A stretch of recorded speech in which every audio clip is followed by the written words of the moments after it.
They said silence is just the sound of power deciding who doesn't get to speak.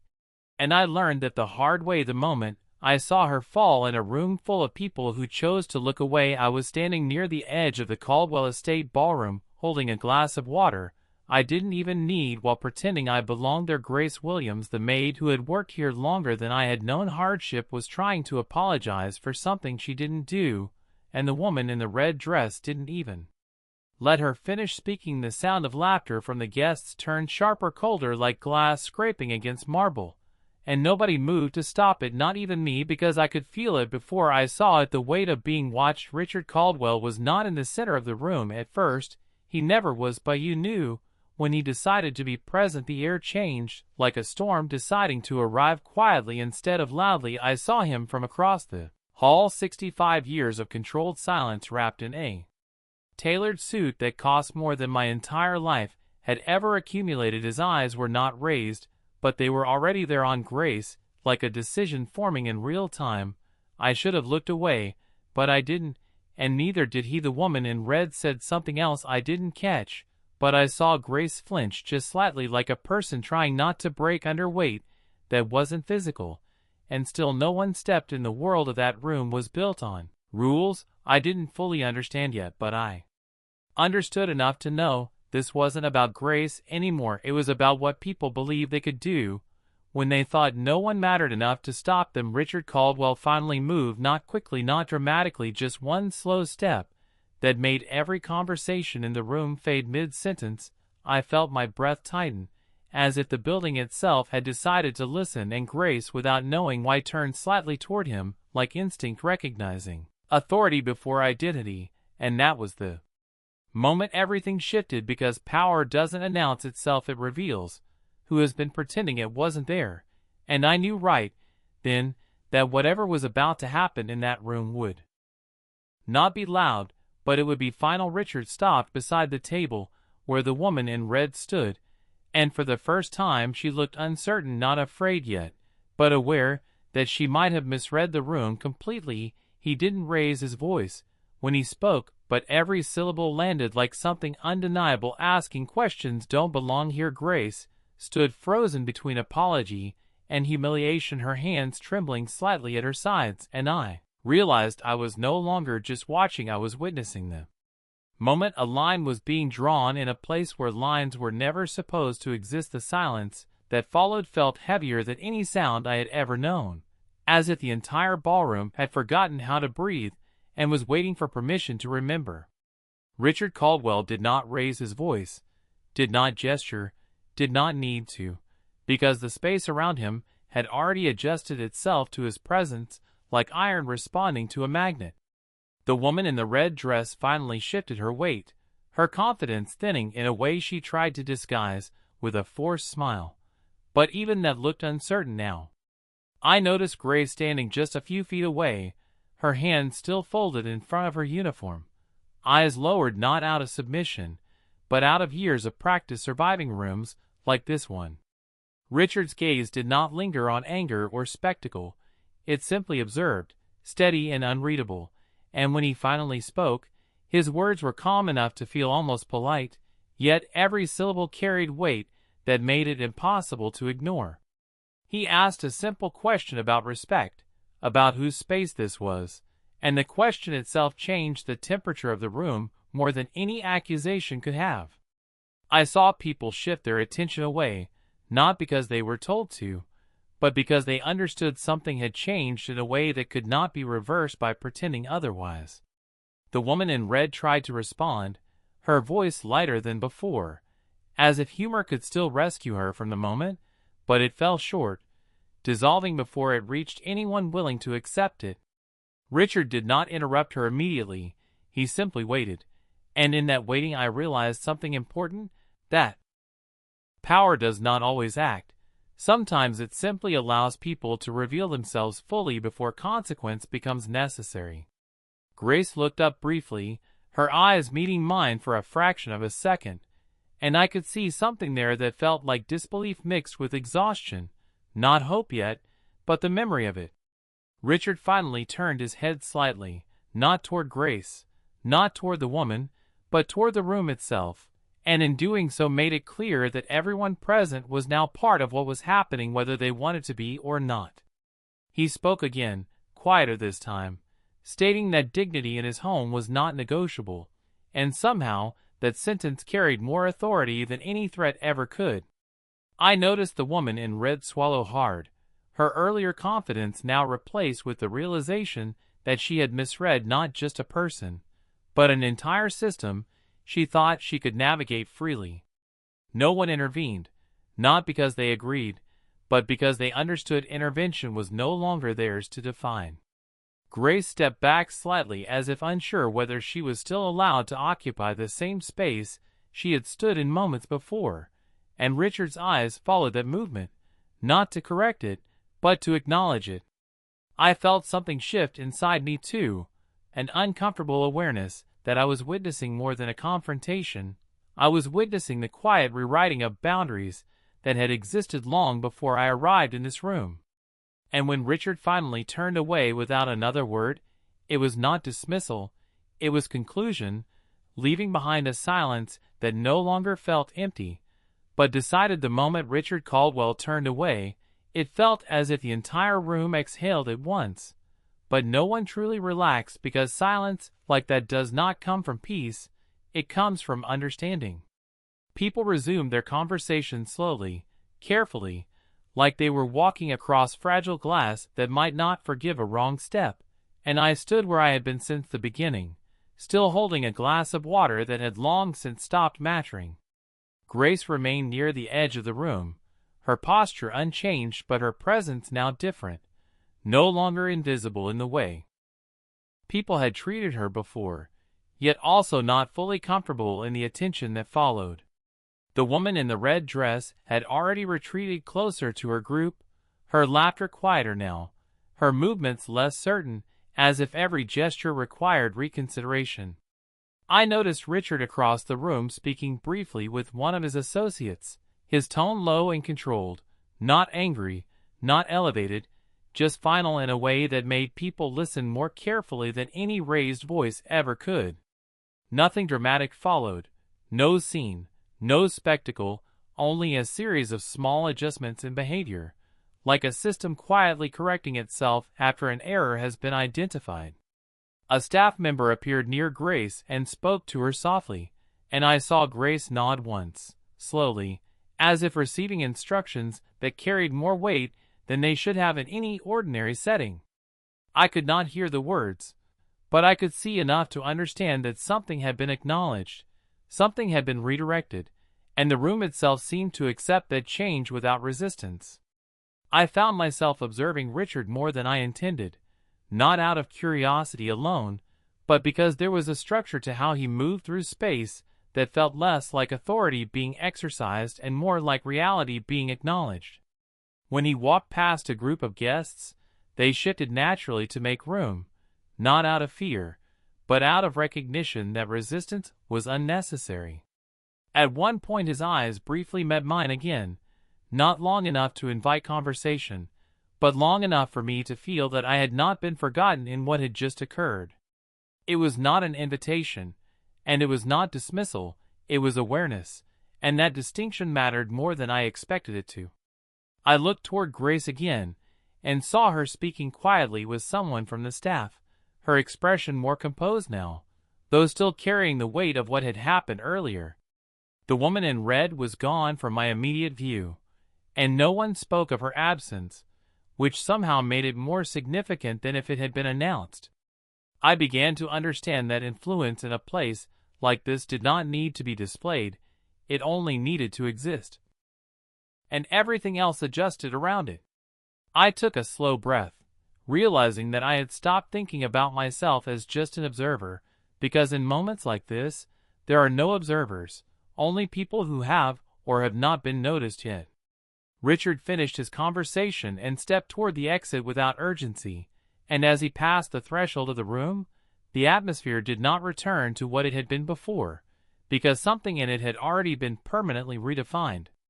And I remained there, still holding the same glass, understanding without being told that what I had just witnessed was not an ending, but the beginning of how this world actually functioned when no one was pretending otherwise. The moment Richard Caldwell left the ballroom, the energy in the room did not return to normal. It simply adapted into something quieter and more controlled, like a surface pretending nothing had changed while everything underneath had already shifted. Conversations resumed in soft fragments, careful and measured, as if everyone had collectively agreed to rewrite the last few minutes without ever acknowledging it. I stayed near the same spot, no longer because I needed to serve anything, but because I was still trying to understand what I had just witnessed. Grace had moved slightly toward the service corridor, no longer standing at the center of attention, but also no longer invisible in the way she had been before. People glanced at her differently now, not with dismissal, but with hesitation, like they were recalculating something they had previously taken for granted. The woman in the red dress remained in the room, but her posture had changed, her confidence reduced into something more restrained, as if she had become aware that the rules she thought she understood were incomplete. I noticed staff members speaking quietly near the edge of the hall, their voices too low to hear clearly, but their body language suggesting decisions being made without discussion. The absence of drama made everything more unsettling, because nothing needed to be said for consequences to already be in motion. I finally set the glass of water down on a passing tray, realizing I had been holding onto it long after it served any purpose, and that small action made me aware of how long I had been frozen in observation. Grace passed near me briefly, and our eyes met for a second, not with relief, not with gratitude, but with something more complicated, like recognition that neither of us fully understood the structure we had just stepped into. She gave a small nod before continuing forward, guided gently by a staff member toward a quieter area of the estate. I turned slightly, and saw Richard Caldwell again near the far side of the hall, speaking with one of his associates in a tone that carried no urgency, only certainty, and I realized that nothing about what had happened required explanation for him, because it had never been uncertain in the first place. The guests around him adjusted their behavior subtly, spacing their conversations differently, lowering their voices, choosing words more carefully, as if the environment itself had instructed them without speaking. I found myself thinking about how quickly perception changes when authority is not demonstrated but simply revealed, and how people respond not to force, but to clarity. At one point, Richard paused briefly as if considering something, then continued walking toward an exit without looking back, and the ease of that movement made it clear that nothing in the room required his continued presence for his influence to remain active. I became aware that I was no longer just observing a moment, but learning the structure of a world I had previously only existed inside without understanding it. Grace was no longer being dismissed, yet she was also no longer being treated as invisible, and that balance alone felt like a correction that would ripple beyond this room. The woman in red had begun speaking more softly with her group, her earlier tone replaced with caution, as if recalibrating how she would be remembered after tonight. I stood still for a few seconds longer, realizing that nothing about this environment operated through confrontation, it operated through recognition, and once recognition occurred, everything else adjusted without resistance. And as the ballroom continued its quiet return to motion, I understood that what I had witnessed was not an isolated incident, but a demonstration of how power behaves when it no longer needs to announce itself. The ballroom continued to move, as if nothing had happened, yet nothing felt the same anymore, because the change was not in the room itself but in the way everyone inside it now understood their place within it. I found myself no longer watching for events, but watching for reactions, small details that revealed how quickly people adjusted when certainty replaced assumption. Grace was no longer standing near the center of service. She had been guided toward a quieter section of the estate where fewer eyes passed over her, and the way she moved now carried a different rhythm, less guarded than before, as if something had been acknowledged that no longer needed to be questioned. I noticed a staff supervisor speaking with her briefly, not sharply, not with urgency, but with a calm professionalism that suggested her role had been redefined rather than interrupted. The woman in the red dress had joined another group near the far side of the hall, her posture more composed than earlier, yet the confidence she had displayed before now felt restrained, like someone carefully measuring every word before allowing it to exist outside her thoughts. There was no confrontation happening, no public correction, no visible enforcement, yet the absence of all those things made the shift more powerful, because it meant the adjustment had already been accepted internally by everyone present. I stood near the edge of the room, no longer holding anything, my hands finally still, and realized how different observation felt when you were no longer outside of what you were observing.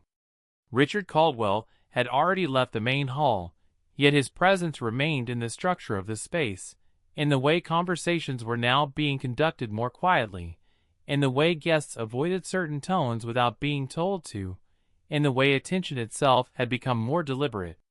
I found myself thinking back to the moment Grace had fallen silent in the center of attention, not because she had been ignored, but because the room had recalibrated around her instantly once authority entered it. It was not fear that held people in place, it was recognition, a shared understanding that certain boundaries were not enforced through confrontation, but through inevitability.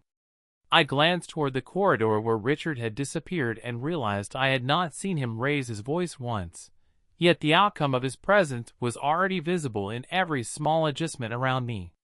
Even the guests who continued their conversations did so with subtle restraint, as if the volume of the room had been permanently lowered by unspoken agreement.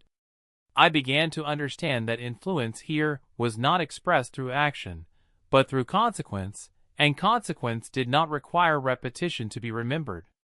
Grace passed briefly near the edge of my vision again, now walking with measured calm, no longer the focus of attention, yet also no longer dismissed, and that in itself felt like a transition that carried weight beyond what anyone was acknowledging aloud.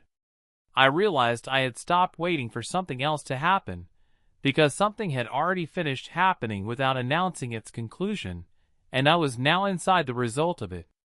The ballroom lights remained unchanged, the music continued at the same volume, and yet everything felt restructured beneath those unchanged surfaces, as if the foundation of the moment had shifted without disturbing its appearance.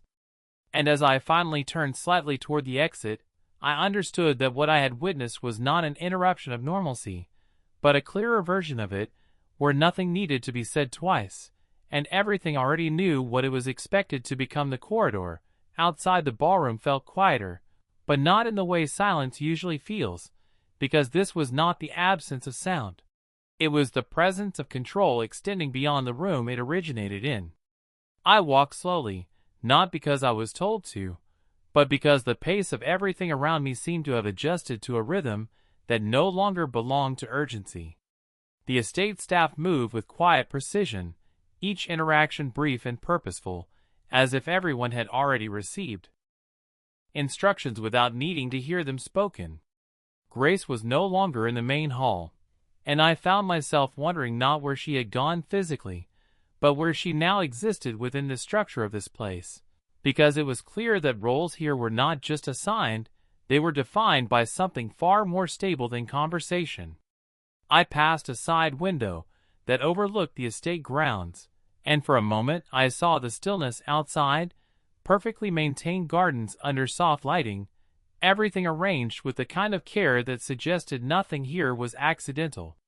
That thought stayed with me longer than I expected, because it matched the feeling I had been carrying since Richard Caldwell had first acknowledged what was happening in that room without raising his voice.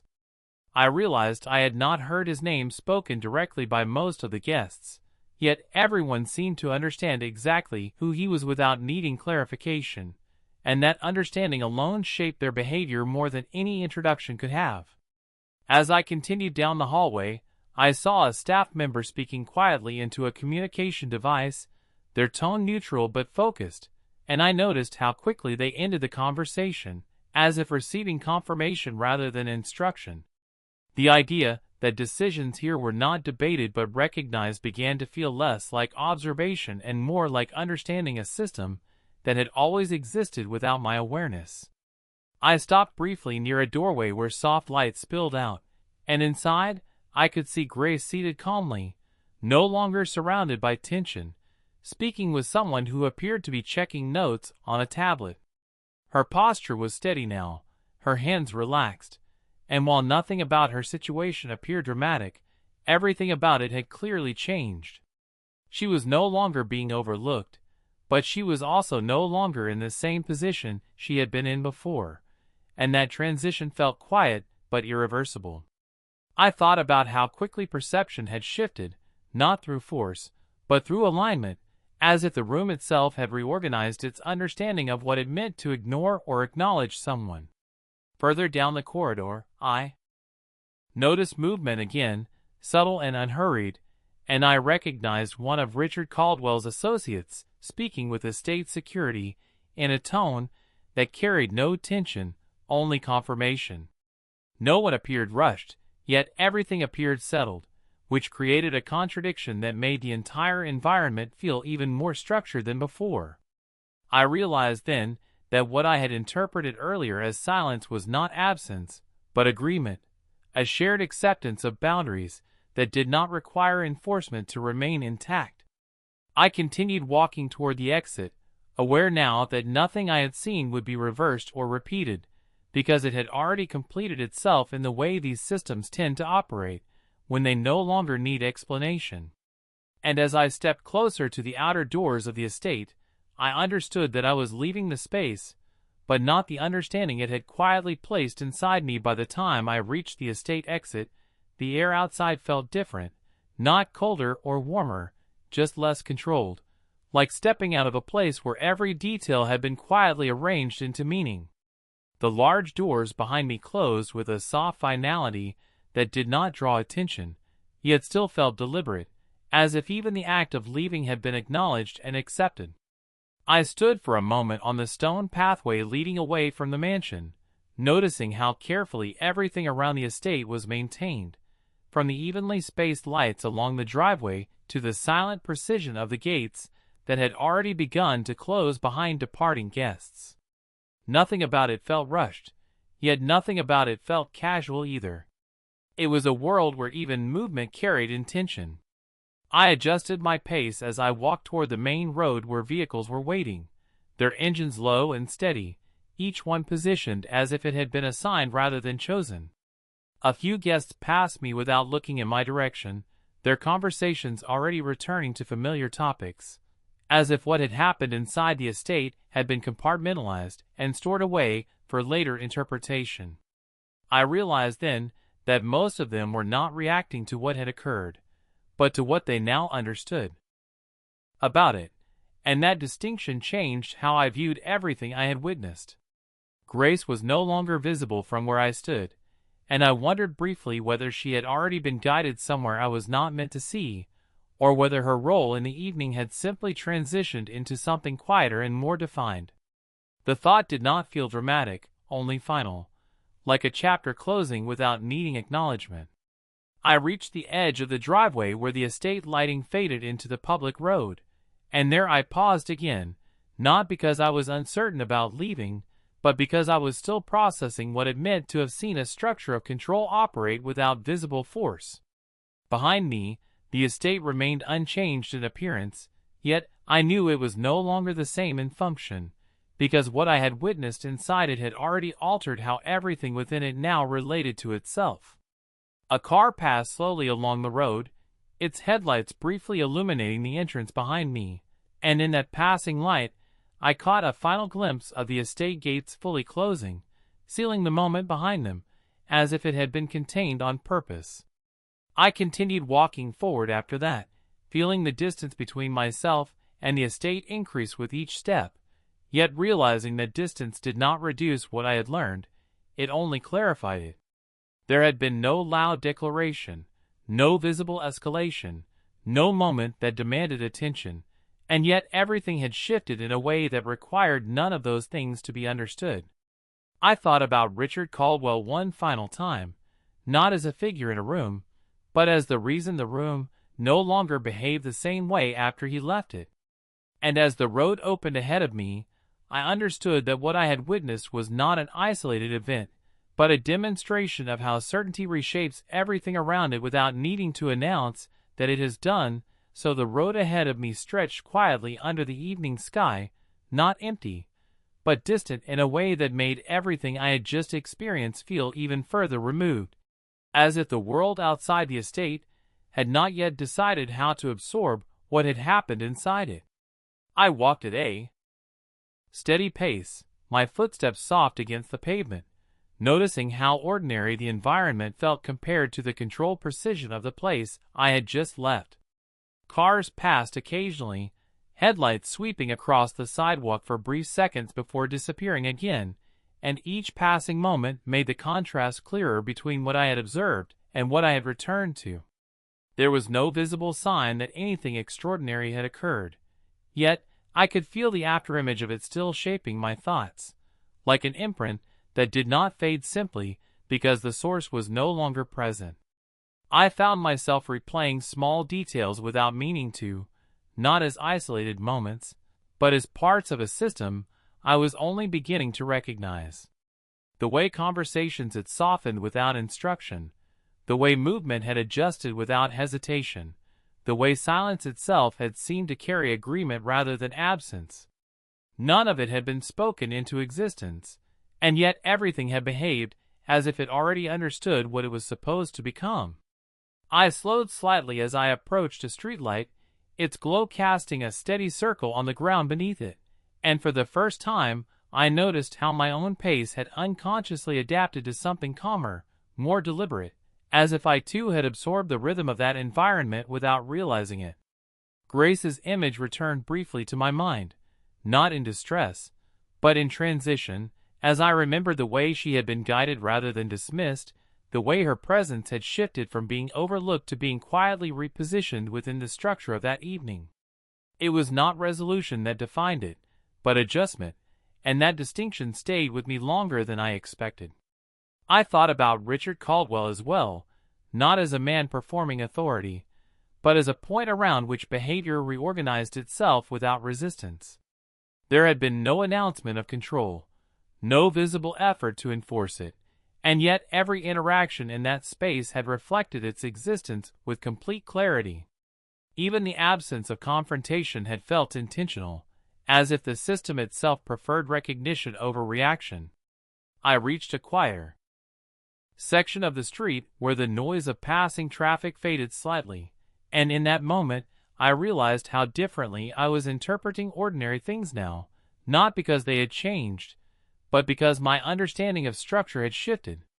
The idea that influence did not require expression, that presence alone could define outcome, had settled into my awareness in a way that felt irreversible. I continued walking, no longer looking back at the estate, yet aware that distance did not undo comprehension. What I had witnessed was no longer contained to that place, because it had already altered the way I perceived everything that resembled it, even faintly. And as the night continued around me, I understood that some experiences do not end when you leave them.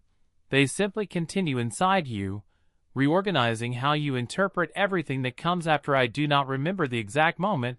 I stopped thinking of it as something that had happened and started thinking of it as something that would continue happening without me there to witness it. But I remember the feeling that followed me home that night, the quiet certainty that nothing I had seen at the estate was contained to that place or that evening. My apartment looked the same when I arrived, the same soft light from the hallway, the same familiar stillness of furniture that had never needed to explain its purpose, but I understood it differently now, as if every space I entered was part of a larger structure I had only just learned to recognize.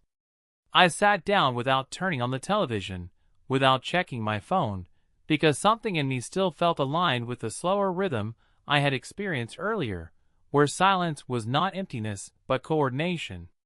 Grace's face came back to my mind again, not as a moment of distress, but as a moment of transition, and I found myself wondering what she was doing now, not in a personal sense, but in the way her position within that system had quietly changed without announcement or resistance.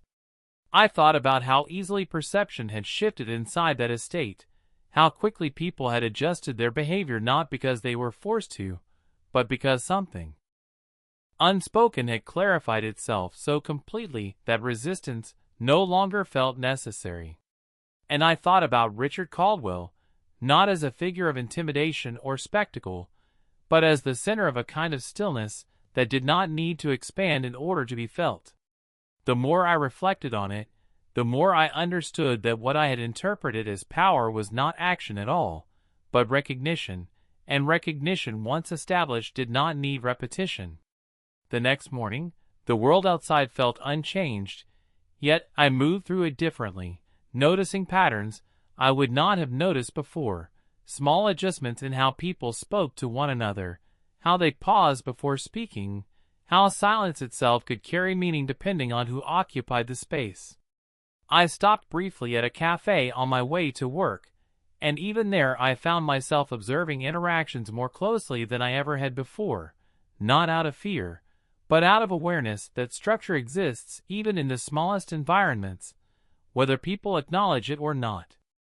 I did not expect to see Grace again, and in many ways, I understood that I might never know what became of her in any direct sense, but I no longer interpreted that absence as uncertainty. It felt instead like continuation, as if her story had simply moved into a space I was no longer positioned to observe. By midday, I realized that what had changed was not my surroundings, but my interpretation of them. Because once you have seen how quickly behavior aligns itself around unspoken certainty, it becomes impossible to return to seeing randomness where structure has already revealed itself. I understood then that the estate had not been an isolated environment, but a concentrated version of something that existed more broadly, less visible but no less real. And as I continued my day, I found myself no longer searching for explanations, because I no longer believed that what I had witnessed required them in order to remain true. It simply was, and everything around it had already adapted accordingly, including me.